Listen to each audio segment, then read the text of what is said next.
This week on the Spotlight, a new young reliever, The Life of Brian, will be part of our show. Also this week on the Spotlight, we flash back to the Deacon, as named by Hawk Harrelson, a guy from the 93 playoffs. Look at that young man. He's managing the Orioles now. We'll reintroduce you to him. Oh, my God. Yes, that's Sammy. He was a little thinner in 93. And John Paxson, this week on the Spotlight. Check out my website, benkowski.com, for my weekly article and up-to-the-minute trivia sites. It's the 25th year of the Lansing Floral Sports Spotlight. Flowers for every imaginable occasion at Lansing Floral Shop. Call them at 708-474-1212. They deliver. You've got to get to the Dirty Sock for great food, drink, and trivia with me Wednesday, July 25th, and again on August 8th at 7:30 p.m. Easy to reach at 93rd and Roberts Road. Check out the Dirty Sock for food, drink, and Benkowski trivia. You will have fun. Want to get a haircut from a great hairstylist? Call mine, Rose Murillo, 312-726-2201. With a 30-year Southwest Side tradition, Huck Finn is open 24 hours to serve you with great breakfasts like the Becky Thatcher, soups, great lunches, 1/3 pound burgers, clubs, and much more. Dinners from seafood to steaks to pasta, great donuts, and ice creams.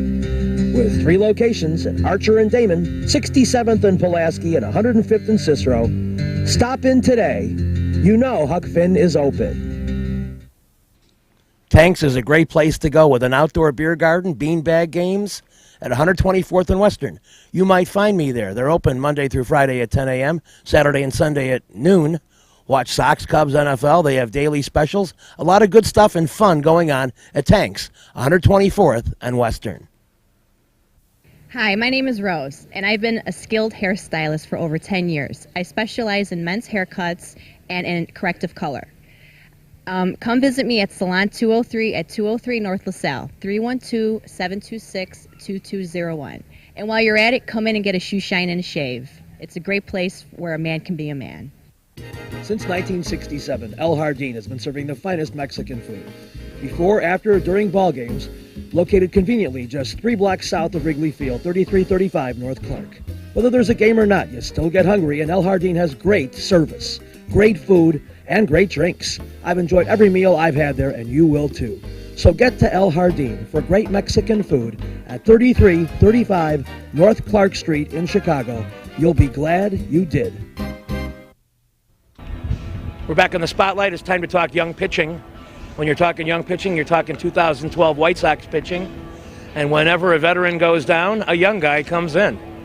And ironically, Brian Bruni is down, or at least they're sitting next to each other when I saw him. Brian Omogroso is up. And you might not know too much about him, but you're going to find out a little bit about him right now, because that's what we do on this show. So here's the youngster, Brian Omogroso, giving you a little bit about how we got to this point, being with the White Sox in the thick of the 2002-2012 playoff chase. Brian Omogroso, turns out, is from Pennsylvania, Beaver Falls to be exact, the hometown of Joe Namath, the great quarterback.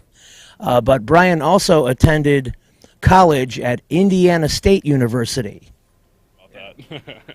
As you grew up in the game, tell about your high school experiences. Were you a multiple position player, and when did you become exclusively a pitcher? Went to Blackhawk High School is where I went, and I was a first baseman pitcher, and pitching every 3 days, that's back when the arm could handle it, so. But and I went to college actually to play first base until my junior year. I didn't start pitching until, so a little bit of a late bloomer, I guess. And you didn't pitch in college initially? No, I was primarily a first baseman. So. And what did the coach come up to you someday and say, "Look, you saw your throw to second, we clocked you at 97"? I think he said, "Well, we see you can't hit a curveball, so let's try something else out." That's an interesting story. I don't know how much you've talked to your teammates, but Addison Reed has a very similar story at San Diego State, and it was Tony Gwynn who called him aside and said, "Hey, let's try this pitching thing." Well, it looks like it worked out for the both of us, huh? Yeah, exactly. Well, it provide some versatility and at least talk time down there in the 5th and 6th if you guys don't get the call. And that's a statement about your team too. Your starting pitching looks pretty solid. So there is some downtime over there. I guess you don't mind though if that means the game's under control. Oh, absolutely. As long as the starters take it deep into the game, it saves the bullpen for the days, when we do have to eat innings sometimes. Now, given that there's all these rookies over there, have you begun the sharing of the carrying of that funky bag? Oh yeah, it's what, I'm actually lucky that it's actually a black book bag as opposed to a pink one or a purple one. So I guess I can't complain too much. Yeah. Well, tell a little bit about your experiences with playoffs or pennant races, because you're in the thick of one now. Oh yeah, I really haven't. I've won halves in the lower levels before, but never really been to the playoffs before. But I'm ready to hit the ground running with it. So, what kind of tape have you seen, or what your knowledge of at least your divisional foes to know like who are some of the tough teams in the league that you have to be wary of? I'm wary of every team. From 1 to 9 every lineup, you always got to worry. So you take every guy like it's the 3 or 4 hole hitter. So. And what about tape study? Do you do much of that with your coaches going into a series, or is it mostly just talking and going over hitters' tendencies? In lower levels, we really didn't get too much into game plans and things like that. From a lot of my pitching coaches, I heard, pitch to your strengths, not to the hitter's weaknesses. But obviously, I know that stuff can get a little more exploited here. So I will take more time to get into knowing the hitters a little more and studying some tape. How about your repertoire, and are you adding any pitches as we go here?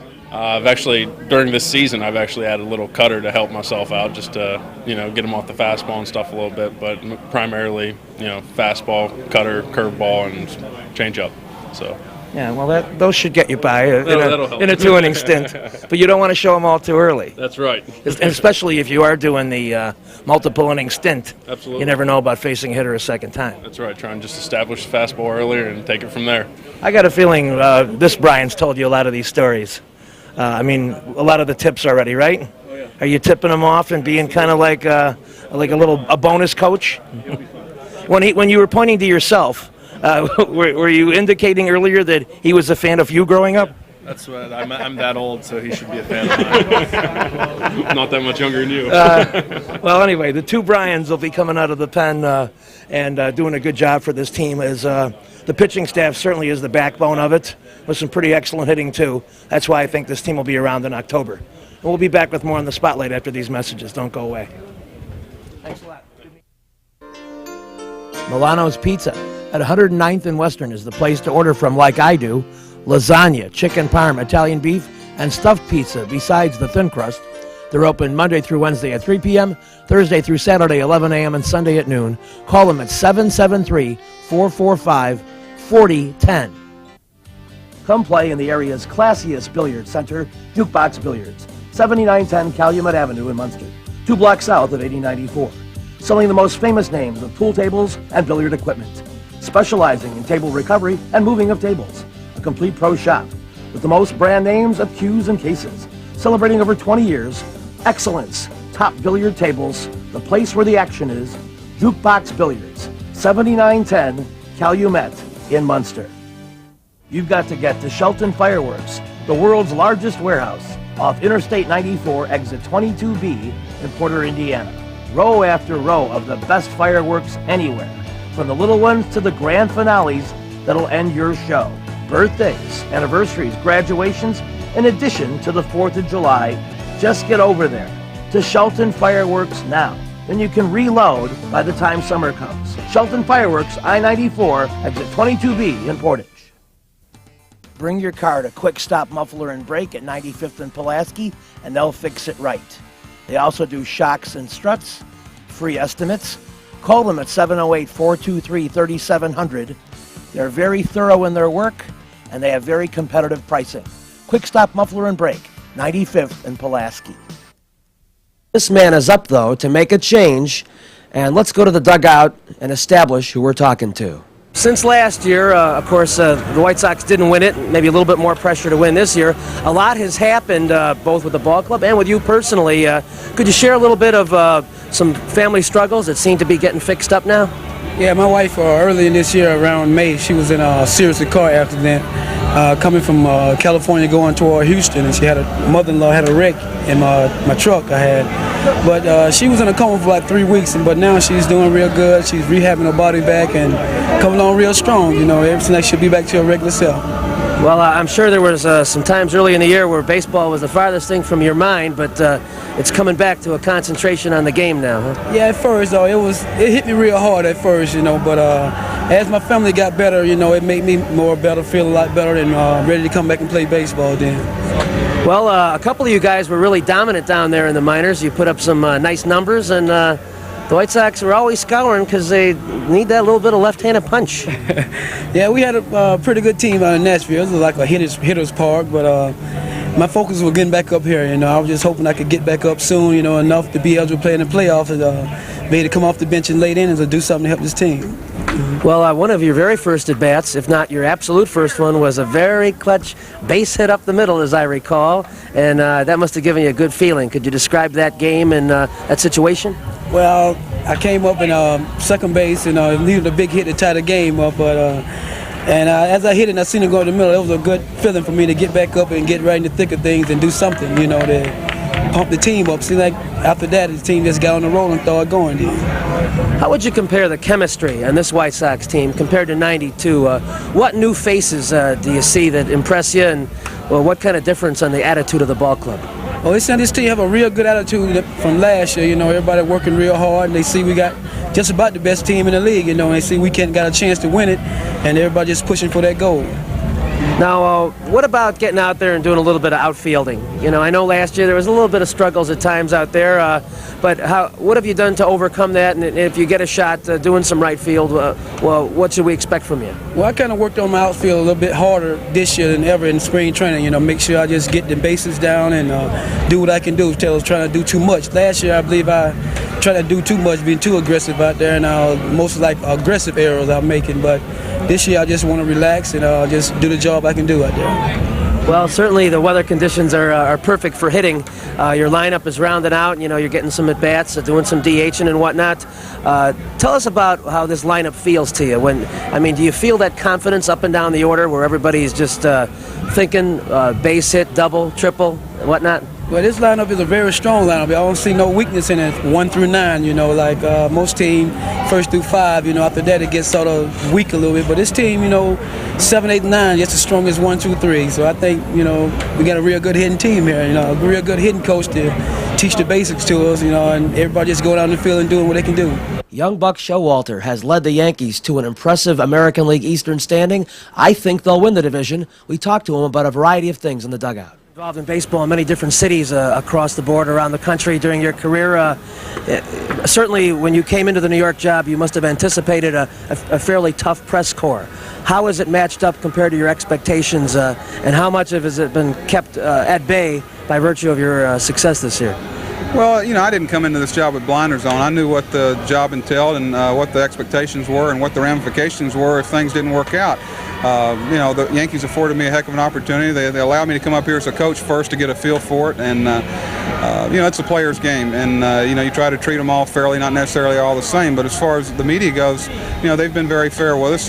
You know, sometimes in New York we feel like we've got a corner on the pressure and media market, but it's tough everywhere. Ask Gene Lamont, ask Dallas Green, ask Tommy Lasorda. You know, it's tough. You know, it's pressure packed, but it's a lot of fun. You know, a lot of people go through life and it takes them a long time to find out what they're all about, what type of heart they have under pressure. But we get to find out every day because you know, we're challenged every day from physical and emotional standpoint.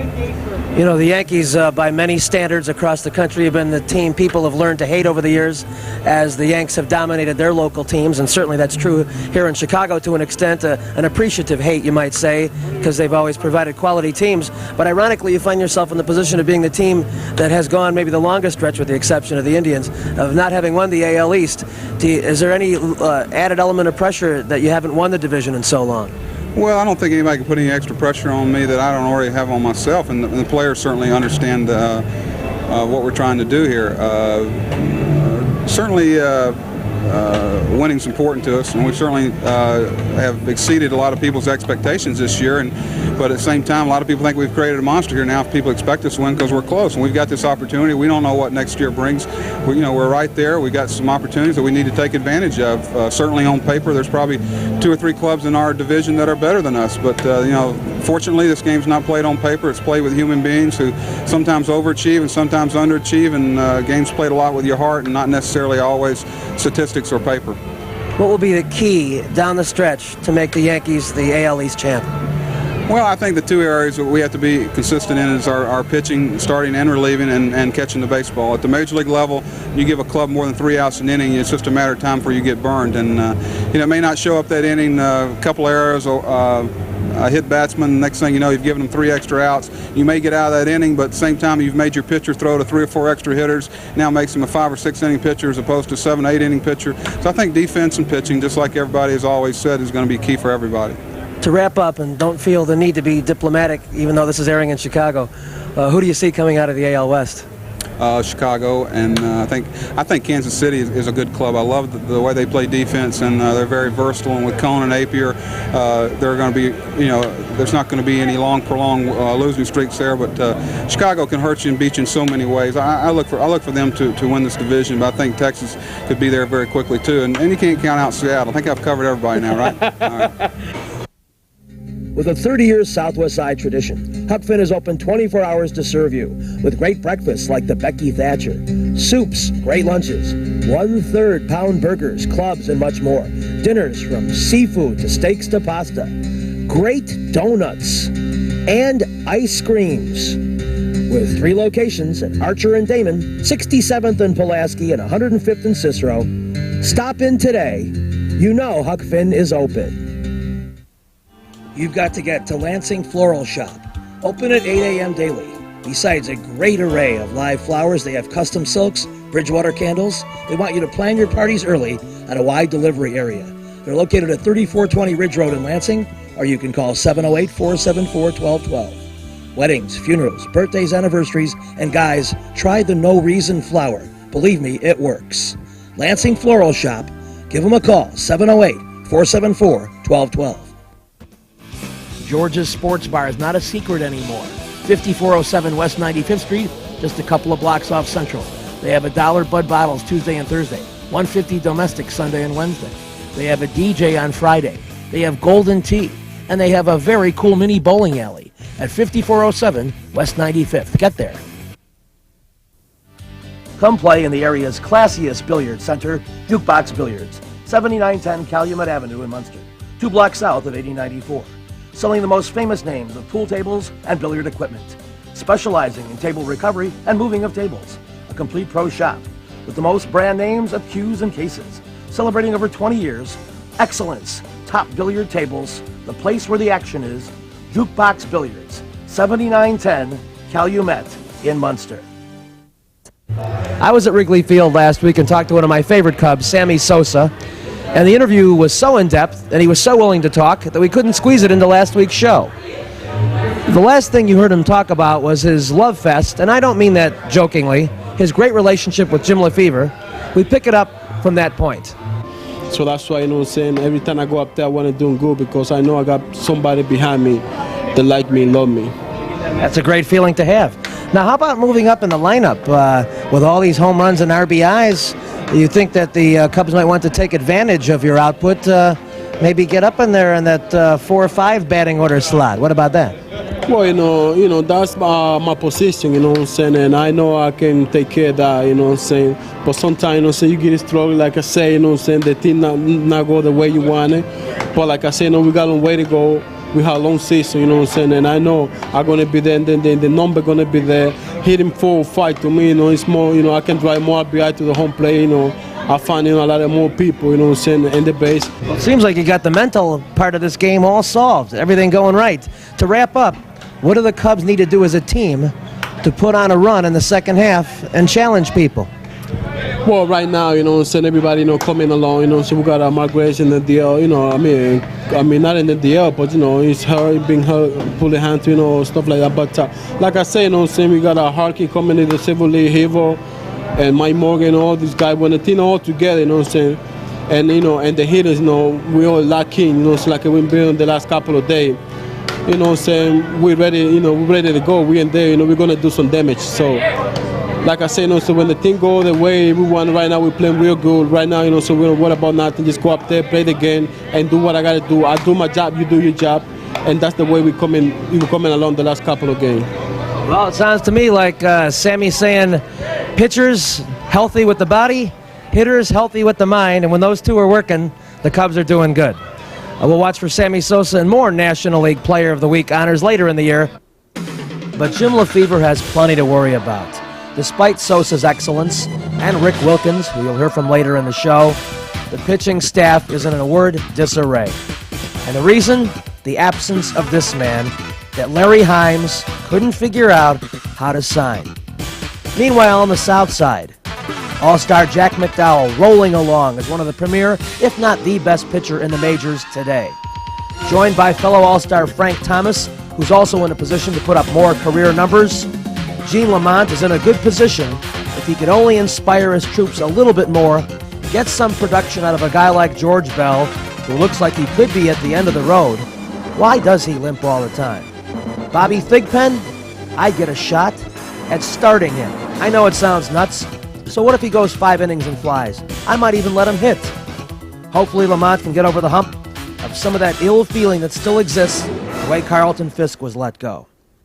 And I can't help but wonder if he still could have helped the White Sox. Tim Raines, White Sox bench coach, has been through a lot of pennant races. He's seen teams fall through in the middle of the year and come back very strong and win the whole thing. So Raines' mantra is more or less, stay cool, just win. To wrap up, are there a couple of young guys out there who you see something that you know they're going to be there, but they haven't put it all together yet? I think of a guy maybe like Brian Anderson, and certainly he's had a better July than the other months, but you ever inclined to talk to a guy like that, call him aside and say, do this, do that, and you're going to be okay? Well, it's you can say that all the time. I mean, it's very easy to tell a guy what he needs to do and how to do it and what to do. I think the keys for Brian, he's a young player. He's really only had a couple of weeks experience in the big leagues, and it's a tough task to be a minor league player and then become a player on the defending world champions and expect to come out and just kind of roll. Like I say, he's young. He's 23 or 24 years old, and he has a bright future ahead of him. And I think he's going through a tough time because it's been tough for him. But hopefully, these past couple of weeks, he has proven to us and to himself that he can do it. So, hopefully from this point on, he has gotten the confidence that he can play with the World Championship team and hopefully be an intricate part of what's going from this point forward. And we'll be looking for your strategic stamp on the remainder of these games to help Ozzie out and make all the great moves that put the team forward and get them into not only a playoff, but the home advantage situation. Oh, most definitely. I mean, last year when we left spring training, we weren't real sure of where we stood as far as the league was concerned. We proved that last year that we were the best in baseball. So now we're going to have to prove it all over again. I think the difference between this year and last year, no one expected us to be as good as we were last year. This year's a totally different story. We're expected to win. Yeah. So there's different types of pressure. So we'll see if we can withstand that. Good luck. I eat antipasta twice just... Salerno's Restaurant and Pizzeria at Grand and Racine is the place to go before United Center Pavilion, Bulls, Hawks, Cubs, and Sox too. Dine in or carry out with great family recipes, including homemade pastas, steaks, seafood, a great fun bar area. Meet people, have a tremendous time. At Salerno's Restaurant and Pizzeria, Grand and Racine, you'll find a great variety of foods for you to enjoy at Salerno's. Angela. Go play at Red Shoes Billiards, 12009 South Pulaski in Ulster, featuring 16 Brunswick Gold Crown pool tables, drop fluorescent lighting fixtures, and the fabulous grade of cloth. Call 708-388-3700. That's Red Shoe Billiards, 12009 South Pulaski. You've got to get to the Dirty Sock for Benkowski Trivia. It's at 93rd and Roberts Road. Wednesday, July 25th at 7:30, and again, Wednesday, August 8th at 7:30. Eat, drink, and play. Have a great time. And by the way, they have some great pizza and sandwiches and every libation you could imagine. So the Dirty Sock, eat, drink, and play Benkowski Trivia, July 25th, August 8th, and be there other times if you want to, at 93rd and Roberts Road. Lindy's Chili, Gertie's Ice Cream at 110th and Kedzie has it all. From fresh-made burgers, fries, hot dogs, chicken, turkey, Polish, shrimp, tuna, barbecue, ham, tamales, quesadillas. They've got salads and plenty of ice cream with sundaes, banana splits, and seasonal favorites. Get all these things at Lindy's Chili, which is where I start, but I always get a little something extra, at 110th and Kedzie. It works. In this case, it worked for the organization, and you know we're just thrilled. Ben fits what we're trying to do, and like I said earlier, I still think you win a lot of games by defending on the floor and rebounding the basketball. And I'm not as concerned right now offensively because, like I said, we averaged 98 points a game last year, just a shade under, and you know, so that's not as big concern today as many people think. Well, that happened in pretty short order. So did you feel like you gave it your best shot in that meeting, and you know you didn't drag this thing out? It was like, here we are. Ben didn't know us from anybody other than, you know, and we'd never met. So you know, and I've been a little remiss. You know, Arn Tellem, Ben's agent, is sitting over, as is his wife Shonda and their son Bryce. But you know, I figured things would work quickly because Ben was going to, you know, be. You know, he had the opportunity to make up his mind fairly quickly. If it wasn't us, it was probably going to be Detroit, and he, you know, but again, I just feel real lucky that we're able to be here today and have him, you know, be able to, you know, give him a Bulls uniform.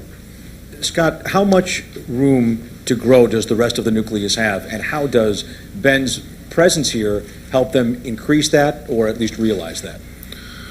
Well, as I said, I mean that's the word. That's the word that you know I used with Ben when we sat with him. There are some players in the league that you know you can't look at empirically. They bring you know all kinds of intangibles and a presence in the locker room and a presence on the bus and a presence on the plane and a demeanor that, you know, the other guys like to be around and are attracted to, and so that is, you know, I mean, you can't put a value on something like that for where we are right now. Our guys play very hard. They work every day. You know, they're a pleasure to coach, honestly. And but that is one thing that we missed last year is that kind of, you know, veteran presence with skill that can help our guys get over the hump. And you know, I think that's going to happen. Ben, you said before you had no interest in being part of a rebuilding team. Where do you think the Bulls are? Do you think they can challenge the Pistons next year for the Central Division title? What do you think this team can do next year? You know, I think, you know, the Bulls right now, we're right there. You know, we can challenge anybody. You know, whether it be the Pistons, the Heat, you know, the Spurs, the Mavericks. You know, I think we right there. We can put ourselves in that elite class, and you know, all we just got to do is just come out and do what we do, and you know. And he was one of the worst acquisitions in Bulls history. He did nothing here, and he never did anything else in his career. See you next week. This week's show has been brought to you by the Lansing Floral Shop. Call for your flowers at 708-474-1212. Huck Finn, a great wide-ranging menu, along with donuts and ice cream. Open 24 hours at Archer and Damon, 67th and Pulaski, and 105th and Cicero. Imprint Graphics, leaders in booklet, perfect bound saddle stitch, very competitive pricing. Call 708-396-1010.